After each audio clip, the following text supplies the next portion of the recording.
So now please allow me to introduce our guest today. We are very pleased to welcome Dr. Sandeep Kumar, our featured speaker today. So Dr. Sandeep Kumar, he's the head of advanced therapy production at Guy's and St. Thomas NHS Trust. He leads a GMP unit in cell and gene therapy manufacturing for clinical trials. Hi, everyone. My name is Sandeep Kumar. I'm head of production. Thanks for the nice introduction. My hospital is Guy's and St. Thomas Hospital. It is located right into the center of London, and we are located on 15th floor of Tower Wing in Guy's Hospital. Up to now, we have manufactured more than 100 cell and gene therapy products within our unit, and these are some of the trials you can see. They are phase 1, phase 2 trials. Within these trials, you can see my presentation. So today, I'll talk about. Firstly, I'll give you a little bit introduction of what advanced therapy products are, and then within this, we'll talk about different type of advanced therapy products, and then whereas in advanced therapies, what happen is we can use different type of hematopoietic stem cells for advanced therapies. But if we look onto this, how much these products cost, these are very, very expensive products. So such as these two products, they are a per dose is one product. This product costs nearly $3.1 million for a dose. So for example, this is a Kymriah journey which started in 1997. So this is automation. Automation basically help you standardize your process. You get low process variability and high assurance. That's the main bit is. And then another main big challenge is to have a GMP grade raw material.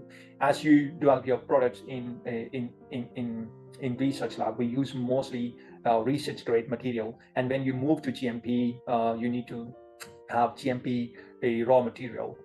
And if there is no option available for GMP raw material, that can cause a huge issue. So such as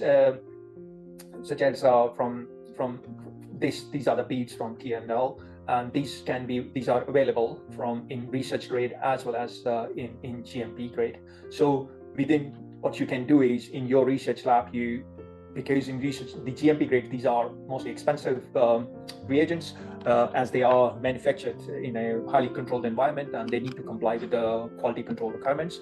So these reagents, GMP reagents, can be a little bit expensive. So within research lab, what you do is, if that company such as TNL, they have the research grade material such as these beads, they can be tested in research lab while you are doing your development work. And when you move to GMP manufacturing, if they such as this one, they have GMP grade same beads, so it is an easy transition for you from research to GMP.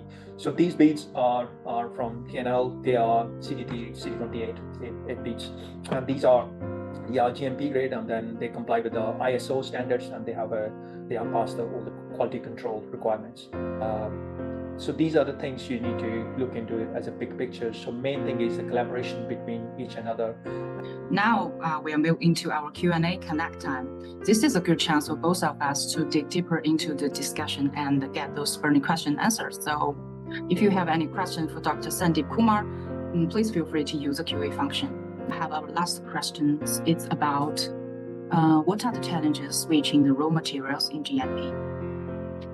Okay, so in GMP, raw material challenges, this is what we see it a lot. And when we receive any product for manufacturing, when we go through their process and raw material list, and then you see that more than 60% of them, these materials some of them are R&D grade, and then you wanted to switch them from R&D to GMP grade, and sometimes some of them, they are not in a GMP grade available. Then what we do is we do risk assess them, and then we use it within the manufacturing. But if there is an option, such as I presented in one of our slides, like TNL, they provide beads in GMP and R&D grade, something like this. If you see in the raw material side, I will say go and choose this kind of material, because it will be easy to switch from R&D to GMP. So try to see any raw material you use within your manufacturing, see that if there is a GMP option available from that company or whoever the supplier is, and then if it is yes, that's a good way to integrate those kind of raw material within your manufacturing.